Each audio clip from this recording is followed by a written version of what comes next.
আপনি জানেন কি আমাদের নবী হযরত মুহাম্মদ সাল্লাল্লাহু আলাইহি ওয়াসাল্লামের জানাজার নামাজ কে পড়িয়েছিলেন? যখন আমাদের নবীর ইন্তেকাল হলো তখন সবাই অনেক বেশি কষ্ট পেয়েছিলেন, কেননা দুনিয়ার সবচাইতে মূল্যবান জিনিস আল্লাহ দুনিয়া থেকে উঠিয়ে নিয়েছেন, যিনি পুরো কায়নাতের জন্য রহমত ছিলেন।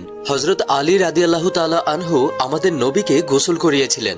গোসল করানোর পর রাসূল সাল্লাল্লাহু আলাইহি ওয়াসাল্লামকে কাফনের কাপড় পরানো হয়, কিন্তু কোনো জানাজার নামাজ হয়নি, কেননা জানাজার নামাজ দোয়ায়ে মাগফিরাতের জন্য হয়। আমাদের নবী আর দুনিয়ার সব নবীরাই গুনাহমুক্ত ছিলেন, যার কারণে আমাদের নবী হযরত মুহাম্মদ সাল্লাল্লাহু আলাইহি ওয়াসাল্লামের জানাজার নামাজ পড়ানো হয়নি। সবাই আলাদা আলাদা ভাবে দাঁড়িয়ে আপনার সামনে এসে দুরূদ শরীফ পড়তেন আর আপনাকে সালাম দিয়ে চলে যেতেন। আল্লাহ আমাদের স্বপ্নে যেন আমরা নবীকে দেখতে পারি সেই তৌফিক দান করুন, আমিন।